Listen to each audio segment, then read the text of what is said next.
Today, I want to talk about the one thing I've done that has made the biggest difference in my work week. It's made things feel more relaxed, it's made things feel more organized, and it only takes just a few steps that I'm going to dive in with you here today in this video. Hey everyone, I'm David Sherry, and I help high performers continue to achieve without becoming slaves to their work. If you want more videos like this where I talk about delegation and learning to identify your strengths at work, feel free to subscribe for more videos like this. As somebody who is very ADD and who gets distracted by things easily, I've always known that having some type of structure for my week would be beneficial. And despite all the different books that I've read about productivity, about time blocking and things like that, it never really stuck for me to truly set up a calendar that made my life easier and more productive.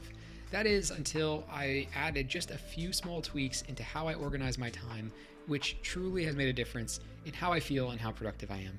And I wanted to go into a few of those tips with you here today. The first thing that has made all the difference to me is taking time at the beginning of my week, first thing in my week, Monday morning at 8 a.m. to 9:30. It's blocked off in my calendar. I plan my week ahead. Now, it might sound like an hour and a half to plan your entire week is a lot of time. And it kind of is a sacrifice to say, hey, no matter what's happening on Monday, I don't start my work week until I've planned ahead, until I've thought through what is coming up in my week. But the thing that I really learned about doing planning was it started at a half hour, then it became an hour, now it becomes an hour and a half. And it's almost like what I learned is that the more time I spend planning, the better my week goes. It's like this weird paradox or inverse law where you think that time spent planning is time wasted, but what I'm finding is the more that I lay out things for myself ahead of time in the week, the more that I prep for meetings ahead of having them, the more that I lay out things that I'm going to write about or activities that I'm going to work on, it made me so much more productive because later in the week, Tuesday, later that day, Monday, Wednesday, Thursday, Friday, even on Saturday, I simply can show up, I know what I'm getting done, and everything is ready for me to be productive.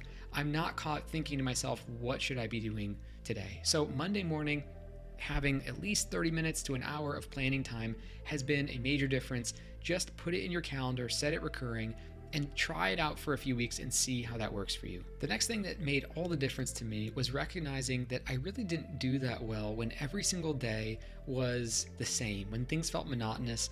And no matter what was going on, I would just work on any type of work, any day of the week. There was no rhythm to my week. There was no dynamic. There was no ebb and flow of where I spent my time and energy. And so every day was kind of just like, I'm just going to work on anything and everything. And in that way, everything started to blend together. And I couldn't really get into deep work very easily in that way. Now I've started to tease apart different parts of my week being for different parts of my work. So I have planning related days, which is my Monday and Tuesday. It's slower paced. It's more about planning, writing, strategizing, thinking about the long term of my business. Then I have coaching days where I'm back to back in meetings. I'm just engaging with clients. And then I have days where I'm creating, I'm making videos, I'm writing my book. And that rhythm, that flow of my week, knowing that, hey, for Monday, Tuesday, I'm planning. For Wednesday, Thursday, and some on Friday, I'm coaching. For half of some of those days, I'm creating.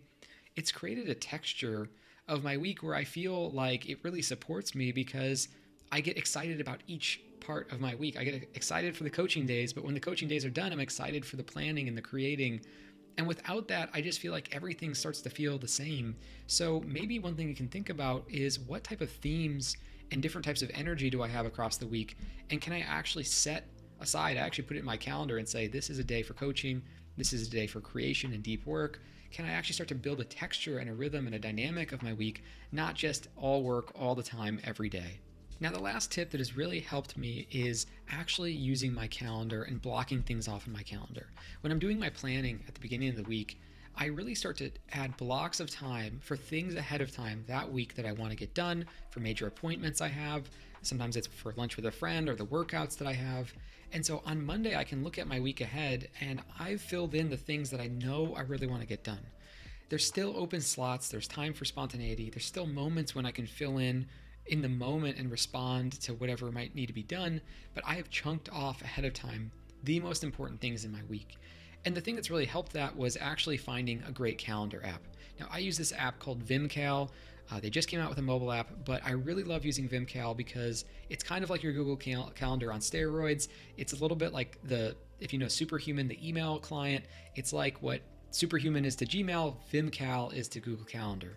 So I'll link that up below. I highly recommend you check out Vimcal. I have no affiliation with them. I just have really enjoyed using it. And the last tip is that when I'm setting out my events in Vimcal for the week ahead, I like to use different emojis to symbolize what type of event it is. So for coaching, I have an emoji. For catching up with friends, I have an emoji. For planning my week, I have an emoji.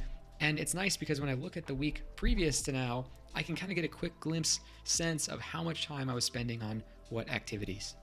I'm curious, is there anything that has helped you organize your week better? Drop a comment below. I would love to hear about that and discuss more strategies with you in the comments. And as always, I'll be back again soon with another video. Later.